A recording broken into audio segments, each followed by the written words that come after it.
¿Qué tal? Bueno, pues clase de esta semana. Eh, esta semana hemos estado hablando hemos tenido varios claustros, se han reestructurado las clases, por lo tanto tenemos todavía por delante esta que os envío hoy para que mañana tengamos la tutoría, mañana martes 21, otra más clase más tutoría para el martes 28 y se acabaría, ¿vale? Entonces voy a fijar la entrega de cuestionarios para el día, bueno, perdón, es que tampoco lo sé muy bien, pero creo que para el día 1 de mayo aproximadamente, o bien el 4 de mayo, para que lo vayáis entregando por Class Live. Y nada, y con eso quedaría finiquitado la asignatura. Así que, siguiendo el modelo que hemos estado viendo hasta ahora, lo que vamos a hacer en esta clase, como en la otra, es plantear un tema que sea, y que como pasó la semana pasada con el feminismo, que os dé la pista de dónde ha ido o qué significa y cómo se está construyendo ese tipo de pensamiento crítico en la contemporaneidad, y os pondré en la carpeta de recursos una serie de nombres de artistas, ¿vale? Que tienen un trabajo, artistas siempre relacionados con la fotografía, que tienen un trabajo, digamos, cercano o en conexión con, ¿vale? Con lo que estamos, con el tema, ¿no? El tema de hoy se llama eh, postcolonialismo. Sabéis que una digamos, de las ramas del pensamiento crítico contemporáneo más importante ha sido eso que se llama las políticas de colonización o la crítica colonial, o la teoría de políticas de colonización, en fin, de descolonización, que no deja de ser, digamos, el encaje que tiene nuevas voces, nuevas identidades que vienen de lugares del mundo que no son occidentales, pero que sin embargo han estado históricamente dentro digamos, de su influjo.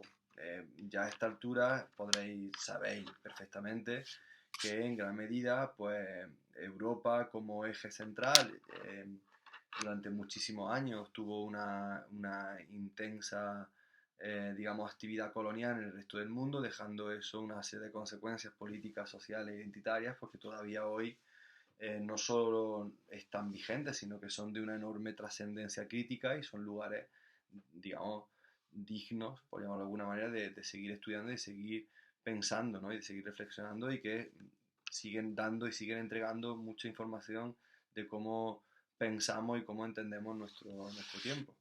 Y ahora con el virus y siempre, así, o sea, siempre en los últimos años, ¿no? Así que hoy vamos a hablar un poco de qué es eso del postcolonialismo. Os diré algunos textos que son fundamentales, un poco la historia, no es que sea una historia, pero un mapa conceptual sobre de lo que se está hablando, de lo que se está tratando, más o menos, ¿vale?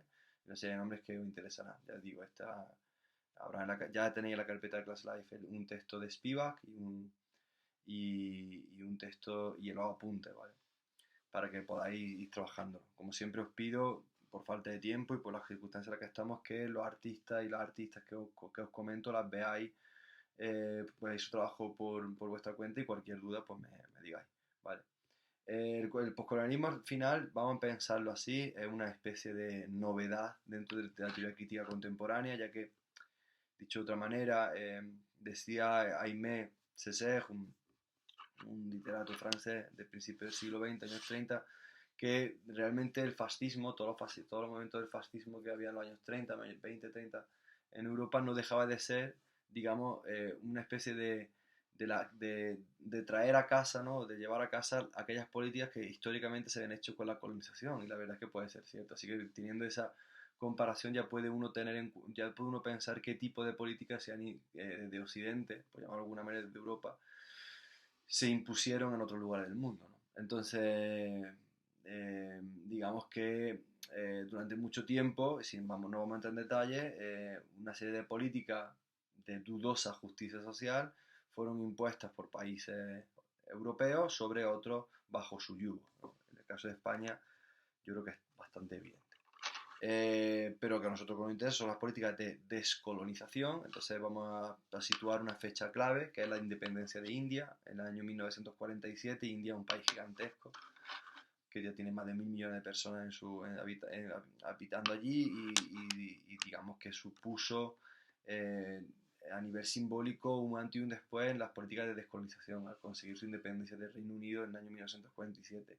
Una historia que, digamos, acaba o que plantea un nuevo campo, que es el de la descolonización, y acaba con una, digamos, un hecho histórico fundamental para entender la historia de la humanidad de los últimos 500 años, que es la colonización, los procesos de colonialismo que tenemos el orgullo o la desgracia de inaugurar probablemente con el descubrimiento, entre millones de comillas, de América en el año 1492. ¿Vale? Lo cierto es que basta que hagamos una revisión sobre el colonialismo para que nos demos cuenta que es una historia esta del colonialismo que incluye o que tiene pues mucho, aunque algunos es demasiado ejemplo, pues de esclavitud, de muerte por opresión, de negligencia, de migraciones, de diáspora, de enfermedades, de apropiaciones, de movimiento de cultura, de cambio profundo de identidad, de institucionalización de actos que son hoy día imposibles de pensar, como un racismo legal, y en algunos casos, desgraciadamente, también ha supuesto la destrucción total y definitiva de muchas culturas, ¿eh? No solo por imposición de otras, sino también por, digamos, por agotamiento, literalmente. Entonces eso no vamos a entrar hoy en detalle, no es el momento, ni el lugar, ni el tiempo suficiente como para poder hacerlo, pero cuando queráis lo hablamos y ahí está la historia para así demostrarlo, ¿no? Así que dicho eso, es una época oscura, compleja todo el colonialismo que, como digo, acaba por llamar simbólicamente el año 1947, después de la Segunda Guerra Mundial, con la independencia de India y los inicios de esos procesos de descolonización y con él pues toda una crítica, que es lo que se ha llamado la crítica postcolonial, ¿no? Eh, ¿Y qué es la crítica postcolonial? Pues en esencia es la actividad, digamos, que pretende reconsiderar toda la historia, o cómo se ha escrito la historia, a través, y sobre todo teniendo en cuenta de quiénes fueron, teniendo en cuenta las voces de aquellos que sufrieron los efectos de esas políticas colonizantes, colonizadoras, ¿no? Eh, mm, Partiendo de que, digamos, de una apertura de los primeros intentos de globalización del mundo, pues lógicamente serán los hijos de inmigrantes que en Estados Unidos o en Inglaterra o Francia como países importantes empiezan a tomar, digamos, importancia dentro de los procesos de investigación o de los lugares de investigación, que es la universidad. Serán hijos de inmigrantes que estudian y que trabajan en Estados Unidos e Inglaterra los que empiezan a generar esta posibilidad de las políticas o la crítica postcolonial, con un propósito claro, que es que más allá de la implicación económica o no que tenga ese tipo de política, lo que se pretende es, digamos, tomar, digamos, un tipo de conocimiento que sea no occidental, un tipo de conocimiento que incluya todo arte, literatura o cultura que no sea exclusivamente occidental, es decir, que tome en cuenta lo que está ocurriendo fuera o en la periferia de ese occidente fijado en el eje Europa-Estados Unidos, ¿no? Entonces, se trata de una apertura de Occidente y que además, digamos, pretende primero incluir todo ese estudio dentro de ambientes más académicos y al mismo tiempo, digamos, intentar descentralizar o abrir de alguna manera esa digamos, soberanía ideológica, por llamarlo de alguna manera, que ha tenido históricamente, históricamente Occidente, eh, para abrirla a posibilidades que sean, digamos, de fuera, ¿no? Que no estén, digamos, dentro de los presupuestos de lo que se supone que es Occidente. Por lo tanto, toda crítica postcolonial tendrá que ser, en esencia, también un intento concreto y profundo de entender qué es Occidente y cuáles son sus tipos, ¿no? Ahora hablaremos un poco de estereotipos. ¿Vale? Como es muy importante y es una de las claves de la crítica postcolonial, ha sido utilizar los medios que la intelectualidad, vamos a llamarlo así, permite, ¿no? Y eso son las universidades y eso es el ambiente académico, ¿vale? Por lo tanto, la crítica postcolonial ha tenido una gran influencia, o tiene todavía, y en gran medida, una gran influencia, una gran repercusión dentro de la universidad en general, como lugar de investigación, como lugar crítico, ¿vale? con esa idea que es, digamos, concreta, que es, primero, eliminar esa soberanía intelectual occidental y alejarse de alguna manera, de la medida de lo posible, de ese paradigma de hombre blanco, que es como el único de los hombres, ¿no? Como si el resto del mundo, todo el mundo fuese así, cuando realmente eso, ese hombre blanco único e intelectual corresponde a una intensa minoría que vive en un pequeño lugar del mundo llamado Europa, o que históricamente fue así, ¿vale? Entonces, claro, la crítica postcolonial, aparte de querer situarse en ese ambiente académico, aparte de querer descentralizar esa soberanía intelectual y darle voz a los lugares que no son occidentales, también es una crítica a ese etnocentrismo. Es decir, esa sensación de centro étnico que son el hombre caucásico blanco, ¿no? Con una serie de, digamos, de estereotipos que nos acompañan por pertenecer a un lugar, ¿vale?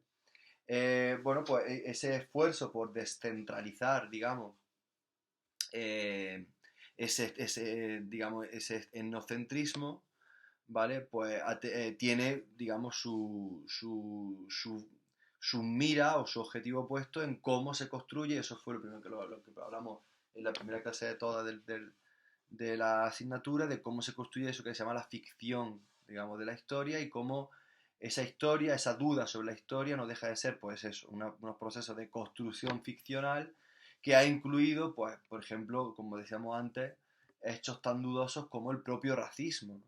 Y eso la crítica postcolonial pretende, digamos, desplegar esa realidad, pero no para ponerla, digamos, en una situación de confrontación, sino para rendir cuenta, ¿vale?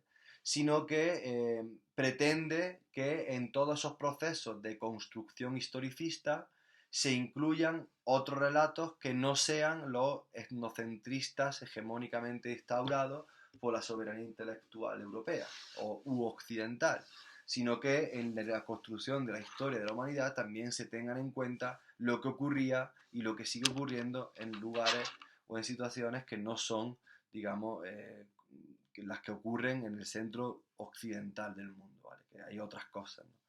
Entonces, digamos que no es que existan, por llamarlo de alguna manera, teorías específicas sobre la poscolonialidad, sino que en la propia crítica de la posmodernidad, la propia crítica postestructuralista, que ahora hemos hablado muchas veces, las tesis de Deleuze y especialmente la de Derrida, que la de Jacques Derrida, que todo su objetivo es deconstruir todo el pensamiento, toda la construcción del pensamiento occidental, pues lógicamente ahí toda la crítica postcolonial encuentra, no, digamos, no necesariamente tener que construir una propia crítica, sino que el propio devenir del pensamiento crítico contemporáneo está dudando sobre, desde hace ya mucho tiempo, sobre, y lo que hemos hablado varias veces en clase, es sobre la construcción de la historia, ¿no? Así que es muy importante también entender que la crítica postcolonial no es que venga directamente de esas periferias, ¿no? No es que venga de hijos de inmigrantes o directamente de personas que viven en India o en África o en Sudamérica, aunque por supuesto también, sino que en el propio corazón de la crítica europea, de la crítica occidental, también había una duda potente sobre cómo construíamos nuestra propia historia, ¿no? Entonces esa crítica que está rompiendo esos procesos hegemónicos historicistas están ahí, ¿vale? Especialmente, sobre todo, digo, en Derrida y en su famosísimo concepto llamado de construcción, al que os animo que investiguéis algo, ¿vale? Así que la crítica postcolonial, pues digamos que se incluye en todos esos procesos de deconstrucción de la cultura occidental, ¿vale? Esa es la realidad. ¿Y cuáles son esos procesos de deconstrucción de la cultura occidental? Pues, estamos hablando de el psicoanálisis, hablamos de, por ejemplo, el marxismo, hablamos del feminismo, hablamos del postestructuralismo, hablamos de los estudios culturales, hablamos de los estudios visuales, hablamos, por ejemplo, de los estudios sobre la modernidad líquida actualmente, sobre los procesos de especulativo actualmente, sobre, no sé, incluso las teorías sobre la posverdad, todo tipo de pensamiento o de crítica o de construcción de lo que consideramos cultura occidental, también uno de ellos es esa crítica postcolonial, ¿no? Por lo tanto, entender ese postcolonialismo, vamos a llamarlo así, obligatoriamente exige, necesita de una comprensión profunda, como decía antes, de todos esos procesos deconstructivos de la cultura contemporánea. Es decir, no se trata de construir teorías paralelas simplemente por el hecho de rebelión, sino de conocer muy bien de qué está hecha la cultura occidental para poder ver a través de esa revisión o esa mirada exigente sobre nuestros procesos de construcción de la historia, poder mirar aquello o poder reconocer aquellas fallas donde se permita la posibilidad de incluir nuevas voces, nuevas maneras, nuevos modos de ver, nuevas prácticas que enriquezca o que mejore, digamos, nuestra vida contemporánea. Y eso es lo que pretende el postcolonialismo, así que no hay que entenderlo como una confrontación, sino como una suma, y esa es la realidad. Eh, mm, Eso es así como un mapa conceptual general, ¿vale? Probablemente el texto fundacional y hasta la fecha más influyente, sobre todo porque abrió, digamos, abrió la posibilidad, abrió la veda, como se dice vulgarmente, ¿no? Abrió la posibilidad de poder investigar insistentemente en ese nuevo postulado. Es un libro ya muy famoso, escrito en el año 1978 por Edward Said, llamado Orientalismos. Y el libro de Said fue pionero por muchas cosas, probablemente, seguramente porque fue el primero que incluyó ese discurso colonial dentro de la disciplina académica, centrándose casi exclusivamente, aunque el libro ha tenido muchas revisiones y ha tenido mucha repercusión, pero digamos que podemos resumir el intento de Said de centrar o hacer un estudio, ¿vale?, profundo sobre las conexiones entre lenguaje y forma de conocimiento, cosa que es muy normal en toda la filosofía postestructuralista, que como llamamos ya, o incluso desde antes de la Escuela de Frankfurt, como el giro lingüístico, y que yo creo que en toda la tensión crítica de la posmodernidad ha estado presente cómo usamos el lenguaje, cómo usamos nuestra manera de comunicarnos para formar conocimiento. Eso es Foucault, eso es Deleuze, eso es Derrida y eso es Rancière, y esos son todos los grandes pensadores del mayo del 68, ¿no?, francés, ¿no?, de la Francia de los 70. Y eso es lo que Said, digamos, conlleva. Por eso decía antes que no se trata tanto de una refundación, sino de una crítica de dentro de la propia crítica, ¿no? Y eso es realmente interesante.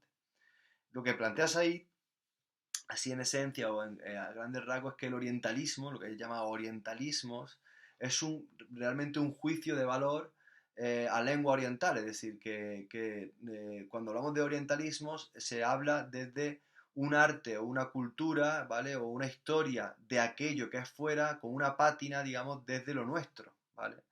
Es decir, solo el hecho de pensar en que existe un orientalismo, es decir, que existe algo que es exótico o que está fuera de lo occidental, aunque lo pensemos digamos, de forma agradable, es decir, que nos llame la atención y que queramos incluirlo dentro de nuestra vida cotidiana. Por ejemplo, el hecho de la comida es muy simple, ¿no?, de incluir el sushi o el masana o yo qué sé, o el curry en nuestra comida diaria, ¿no? U otras muchísimas cosas, por ejemplo el tomate o la patata, que no son europeas, pero ¿no?, que incluyamos ese tipo de cosas en nuestro proceso de colonización como exótico, es decir, que vayamos a un restaurante indio, un tailandés, no sé qué, y que lo veamos, lo incluyamos, pero sí que es verdad que siempre que lo vemos, lo incluimos, lo vemos siempre desde una pátina lingüística que es desde el etnocentrismo, el que tantos ahí pretende, digamos, de construir, ¿no? Entonces, en otras palabras, digamos que todo está bañado, toda esa postura orientalista está bañada por, digamos, una situación cultural que toma a Occidente como punto de partida de cualquier discurso que se vaya a hacer, ¿vale? Por lo tanto, hay siempre pululando en el ambiente cierto agravio comparativo o cierta, digamos, herencia de política colonial. Es decir, que la sensación de que todo ese otro forma parte de un discurso centralizado en el que habla, digamos, que el que dice es un occidental. Se llama orientalismo como diferenciación de aquello occidental. Eso fue lo que Said, digamos, plantea, ¿no? Plantea que toda forma de entender la cultura, toda forma de entender la literatura de ese otro, ¿no?, está mediada por una representación, y ese es probablemente el gran concepto de Said, la representación, y creo que a nosotros nos interesa especialmente, la representación de un Oriente que lo entendemos como desplazado, que lo entendemos como exótico, ¿vale? Lo entendemos como extraño, entendemos como algo que podemos conquistar, pero porque lo hacemos siempre desde un punto de vista occidental, ¿no? O como diría él, desde la corrección desde Occidente, ¿no? De ser correcto en Occidente, como que aquí lo hacemos bien y todo lo demás está por pulir, ¿no?, está por corregir. Y bueno, eso es, como entenderéis ya a esta altura, es una vuelta de tuerca más y además muy interesante de lo que Said plantea en esa construcción del otro, es lo que hemos estado hablando, que creo que es nuestra gran base de pensamiento en toda esta asignatura, ¿no? De cómo construimos esa otredad. Porque ya creo que estamos de acuerdo después de muchas clases que ese es el gran, ¿no? Lo he repetido hasta la saciedad, ese es nuestro gran campo de trabajo, ¿no? Cómo el otro está, siempre hablar desde el otro, qué es el otro, cómo se conforma, cómo se identifica, cómo es su cuerpo, cómo es su encaje, cómo habla, cómo se expresa y qué tipo de relación de identidad, de construcción y es más diría de deconstrucción ese otro genera en nosotros. Y cómo nosotros a través de la creación fotográfica podemos, y no solo fotográfica, también cualquier creación cultural, digamos, tenemos, digamos, compensamos esa relación del uno y el otro, del sujeto y el objeto, que es la base de cualquier tipo de estética o cualquier tipo de poética que hablábamos el otro día, ¿no? Yo creo que ese es el leitmotiv por el que gira en torno a toda esta asignatura. Yo os planteo diferentes campos críticos que han tomado o que se han acercado a esa disyuntiva con el otro, ¿no? A esa gran radicalidad que es el otro, desde diferentes puntos de vista, ¿no? Y las políticas o la crítica postcolonial no es menos, por supuesto, también forma parte de eso. Y esa es la realidad, ¿no? Entonces, se trata, pues, como decía, de una vuelta más de tuerca entre la construcción de ese otro, ¿no? Que ese otro que son otras gentes, que son otras culturas, son otras lenguas, son otras posibilidades, otras prácticas, otros modos de hacer, que se confrontan de alguna manera, digamos, con un nosotros establecido, ¿no? Como si hubiese un nosotros y un otro. Incluso ese otro, hay diferentes otros, ¿no? Hay un otro salvable, hay un otro que no puede salvar, en fin, hay muchos otros, pero que siempre está tomado con eso, y eso que lo que denuncia de alguna manera es ahí, que desde la construcción de un nosotros occidental y no centrista, ¿vale? Por eso decía Said que cualquier intento de comprensión, de comprender los discursos del otro, está o conforma la base de lo que es el estereotipo, ¿no? Los chinos son de una manera, otros son de una manera, otros son de una manera. Ese estereotipo como si, digamos, pudiésemos categorizar de una manera así de salvaje y así de injusta todas las individualidades que existen en el mundo, ¿no? Como si el derecho de la individualización solo fuese un derecho occidental, cuando evidentemente obvio que no es así. Aun por mucho que le cueste a algunos todavía entenderlo, pero eso no es real y ahí está la crítica colonial para ponerlo en crítica, para ponerlo en juicio, ¿no? Así que, siguiendo con Said, en su libro Orientalis, lo que al final Said defiende es que no hay un Oriente real. Para mí eso es muy radical, esa posición. No existe Oriente. Lo que existe realmente es una representación de Oriente que está conformada o que está hecha, ¿no? Que está construida a través del concepto de lectura que tiene del mismo Occidente. Es decir, para Occidente todo lo que no sea Occidente es Oriente, ¿no? Pero Oriente como tal no existe, sino que lo que existe es el estereotipo que Occidente le marca. Y a mí eso me parece muy interesante, porque lo que entendemos, según Said, es como orientalismo, pues es un espejismo. Es decir, es un tipo de trampantojo que nos ayuda desde nuestra posición, digamos, privilegiada y soberana de etnocentrista a conformar un relato diferencial de ese otro para poder categorizarlo, ¿no? Y poder ordenar, que eso fue lo que siempre intentó las políticas coloniales, ordenar insistentemente el mundo. Eso tenéis todo el pensamiento, digamos, romántico del siglo XIX para que lo podáis, es digno de indagar, digamos, ¿vale? Y eso realmente es lo que Said plantea, es una verdadera revuelta en el pensamiento colonial. Y como decía antes, pues, digamos, la posibilidad de seguir ampliando los estudios sobre la materia, que en muchos casos se ha, digamos, situado en una especie de modulación, es decir, de, mm, de, de afinamiento, por llamarlo de alguna manera, de ese discurso primero de Said, ¿no? Que, repito, la gran clave es la representación. Oriente o el otro no existe si no es más que la representación que tiene Occidente de todo aquello que no considera Occidente como Occidente, ¿no? Y eso es, bueno, pues si hacéis un ejercicio en este momento de reflexión, yo creo que llegaría a algunas conclusiones muy interesantes, ¿vale? Así que a través de ese texto de Said, de orientalismos, pues se ha ido, digamos, se ha ido ampliando mucho. Yo el texto que os ofrezco es de una pensadora filósofa india llamada Gayatri Spivak, una de las voces más influyentes de la mujer, digamos, de la crítica postcolonial desde un punto de vista algo feminista, pero no especialmente, pero que sí que es verdad que se le considera, digamos, una de las voces femeninas más influyentes de toda la contemporaneidad y que, sobre todo, el texto que os envío se habla sobre la vigencia de que lo que llama los estudios subalternos, algo tremendamente interesante eso de estudios subalternos. En el texto que os dejo, ella intenta explicar qué es lo que ella considera subalterno, ¿no? Fijaros que la palabra viene de una sub, de algo por debajo del alter, de lo alterno, del otro, ¿no? Aquello que está por debajo de lo otro. Sería lo que Spivak plantea.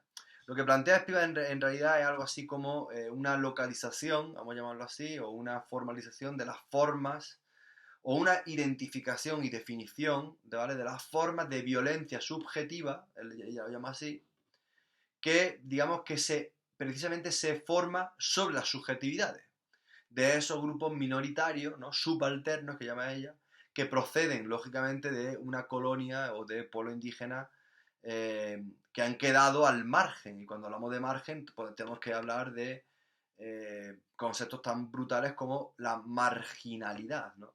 Y eso es lo que plantea Spivak, ¿no? Cómo cierto tipo de violencia ha llegado a construir o ha llegado a apagar incluso las subjetividades propias de, digamos, de comunidades o de voces que son, digamos, marginales porque están en los márgenes, digamos, de la representación. Y eso para ella es muy importante, aquello que queda, claro, en lo subalterno, no solo en la construcción del otro, entendiendo que esa construcción del otro viene de Occidente, como decía Said, ¿no? En una forma de representación que es especular como un espejismo, sino que incluso por debajo de esa construcción del otro hay unas políticas o hay unos estudios subalternos que deja al margen, en la marginalidad, a un montón de gente que tiene pues, todo su derecho a poder construir su propia necesidad de incluir sus voces y sus logros y sus maneras y sus modos y sus prácticas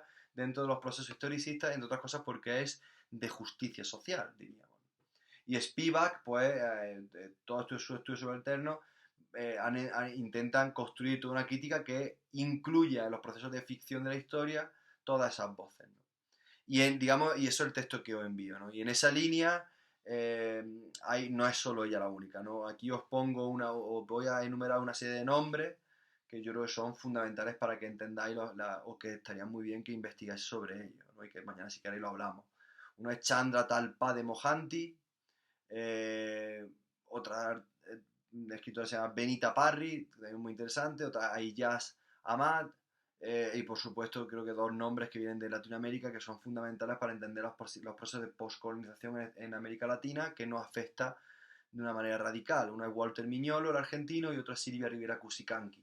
Yo creo que son, eso que os digo, son voces muy, muy interesantes. Aquí luego voy a subir una lista de artistas de Mona Hatun, Sirin Neshat, Alan Sibli, Caderate, Joao Pina, Rubén Bermúdez, que es español, Paz Errázuriz, Graciela Iturbide, Peter Hugo, Guy Tilling, Omar Badsha, perdón, John Reedy, Duluth de la High, Camille Enroth, son varios que, ¿no? que tienen todo un trabajo apegado a ese tipo de ramificaciones que toda esta crítica postcolonial tiene, ¿no? Desde las consecuencias de la cultura más contemporánea o más de calle, como en el caso de la fotografía de Rubén Bermúdez, o por ejemplo a niveles mucho más duros y más complejos como el concepto de reparación de Caderatia. Yo creo que todo eso viene en lo mismo, ¿no? O sea, tiene toda una política de cómo hemos construido esa crítica postcolonial, ¿vale? Os animo a que leáis el texto de Spivak, que a través de estos apuntes podáis más o menos tener claro a lo que me refiero. Yo creo que queda bastante claro y mañana nos vemos a la 1:30 y me preguntáis lo que tengáis que preguntar, ¿vale? Media horita, está perfecto. Cuidaros mucho.